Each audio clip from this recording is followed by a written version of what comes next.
नमस्कार, defence page में आपका स्वागत है। आज की टॉप हेडलाइंस कुछ इस प्रकार है।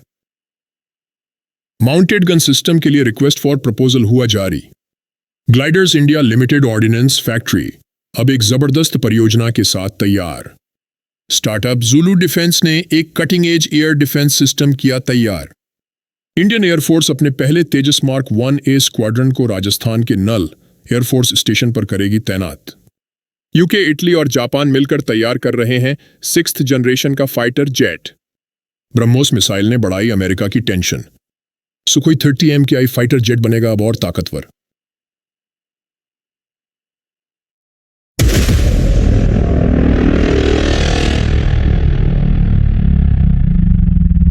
Headline number 1। भारतीय सेना को माउंटेड गन सिस्टम की सख्त जरूरत है और आप सब जानते हैं कि माउंटेड गन सिस्टम के लिए रिक्वेस्ट फॉर प्रपोजल जारी किया जा चुका है और सेना की योजना है कि वह कम से कम 814 ये माउंटेड गन सिस्टम्स को शामिल करें। और इस कॉन्ट्रैक्ट के लिए कई बड़े दिग्गज इसमें अपनी बोली लगा रहे हैं, जिसमें कि सबसे आगे चल रहा है कल्याणी स्ट्रेटेजिक सिस्टम लिमिटेड, जिन्होंने अपनी एडवांस्ड आर्टिलरी गन सिस्टम यानी कि ATGS आधारित 155x52 माउंटेड गन सिस्टम का प्रस्ताव रखा है और यह अपनी क्षमताओं को प्रदर्शित भी कर चुका है। कहा जा रहा है कि इसका अब यूजर ट्रायल शुरू होने वाला है। वहीं इस दौर में टाटा एडवांस सिस्टम भी शामिल है, जो कि 155 AA/52 कैलिपर का माउंटेड गन सिस्टम पेश कर रहा है। हालांकि ये डेनियल के T552 सेल्फ प्रोपेल्ड हावित्जर से प्रेरित है। वहीं BHL भी धनुष आर्टिलरी गन परियोजना का अनुभव का लाभ उठाते हुए अपनी इसी कैलिबर की माउंटेड गन सिस्टम को पेश कर रहा है। अब यहां पर सबसे बड़ी बात यह है कि यह जितने भी दावेदार हैं, इन सबको भारतीय सेना के हिसाब से अपना परीक्षण करना होगा, क्योंकि भारतीय सेना इन्हें शामिल करने से अपनी मारक क्षमता तो बढ़ाना चाहती है, क्योंकि यह mounted gun systems game changer हो सकते हैं। Headline number 2। Gliders India limited Kanpur ordnance factory अब एक जबरदस्त परियोजना के साथ तैयार है, जिसके लिए अब ये कंपनी भारत का पहला GPS less guided supply drop parachute का उत्पादन करेगी। आपको बता दें कि ये जो इनोवेटिव प्रोडक्ट है वो मिसाइलों में इस्तेमाल होने वाले प्रेसिजन गाइडेड टेक्नोलॉजी का इस्तेमाल करेगा, जिससे कि यह हमारे सैनिकों को मिलिट्री सप्लाईज को आसानी से पहुंचा पाएगा। और यह जो नया GPS गाइडेड पैराशूट है वो भारतीय सेना द्वारा दुर्गम स्थानों पर आसानी से पहुंच पाएगा। 1 टन तक का भार संभालने के साथ ये पैराशूट जमीन पर सैनिकों तक आवश्यक इक्विपमेंट्स की सटीक डिलीवरी भी सुनिश्चित करेंगे। Headline number 3। बेंगलोर की स्टार्टअप ज़ुलू डिफेंस ने एक cutting edge air defence system तैयार किया है। एरियल वॉरफेयर का ये जो प्रोडक्ट है वह है ड्रैप हॉवरिंग म्यूनिशन सिस्टम, जो कि एक ground breaking kamikaze tank killer drone है। यानी कि दुश्मनों के टैंक अब इससे बचना असंभव हो जाएंगे। ये 5 किलोग्राम के वॉरहेड के साथ अपने टारगेट पर हमला बोलता है। बता दें कि इसमें एडवांस कंप्यूटर विजन और प्रेसिजन नेविगेशन सिस्टम लगा है, जिससे कि ड्रैप ऑटोनोमस रूप से सर्जिकल प्रेसिजन के साथ लक्ष्यों को पता लगाकर उन्हें ट्रैक कर सकता है, उन्हें एंगेज कर सकता है और उन्हें खत्म कर सकता है। Headline number 4। इसके अलावा एक अपडेट यह है कि जनरल इलेक्ट्रिक की एक टीम 2025 की शुरुआत में भारत आने वाली है, ताकि वह ये देख सके कि भारत कैसे F414 इंजन का तेजस में इंटीग्रेशन कर रहा है। साथ ही जनरल इलेक्ट्रिक की जो टीम है वो पूरा प्रोग्राम का सुपरविजन करेगी, ताकि इस इंजन को प्रॉपर तरीके से इंटीग्रेट किया जा सके। और यही नहीं, वह HAL के इंजीनियर्स को जरूरी ओरिजिनल इक्विपमेंट मैन्युफैक्चरिंग क्लियरेंस भी प्रदान करेगी, ताकि यह सुनिश्चित किया जा सके कि तेजस मार्क 1 अपने सेफ्टी स्टैंडर्ड्स और परफॉर्मेंस में ठीक रहे। और अगर आप यहां तक वीडियो देख चुके हैं तो कृपया इस वीडियो को लाइक और चैनल को सब्सक्राइब जरूर करें। कुछ मीडिया रिपोर्ट सामने आई है जो बताती है कि इंडियन एयरफोर्स अपने पहले तेजस मार्क 1A स्क्वाड्रन को राजस्थान के नल एयरफोर्स स्टेशन पर तैनात करेगी, वो भी 2024 के अंत में, जो कि पाकिस्तान के काफी करीब है, क्योंकि भारतीय वायुसेना 97 अतिरिक्त तेजस मार्क 1A फाइटर जेट्स खरीदेगी।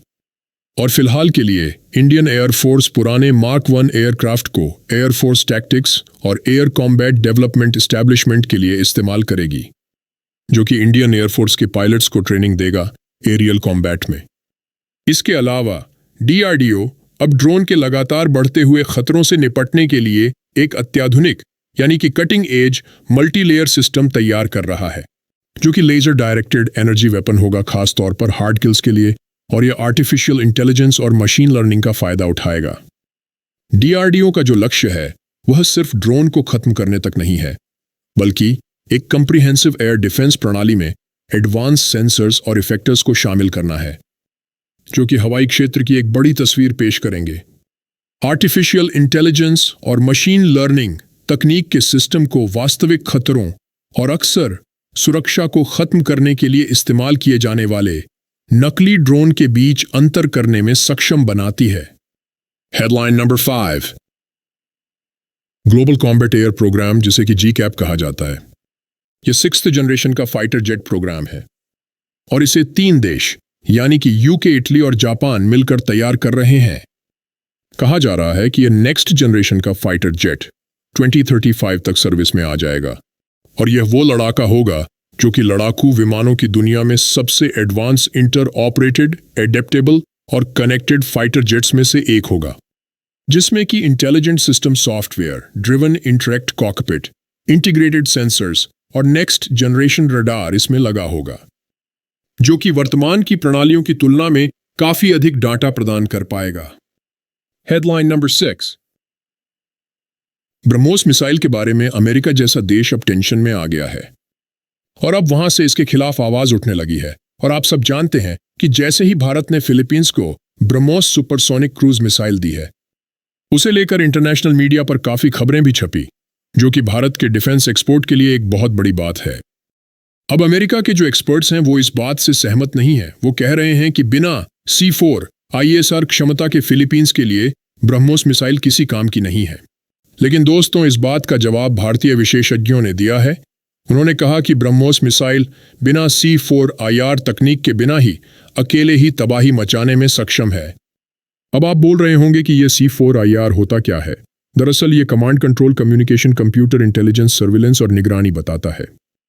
रशियन टाइम की रिपोर्ट आई है जिसमें कहा गया है कि फिलीपींस को भारत के ब्रह्मोस मिसाइल देने की घटना चीन के खिलाफ एक बड़ा रणनीतिक कदम माना जा सकता है।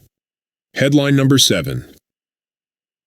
सुखोई 30 MKI फाइटर जेट को लेकर एक बड़ी अपडेट आ रही है। भारत अब इसको और ताकतवर बना रहा है।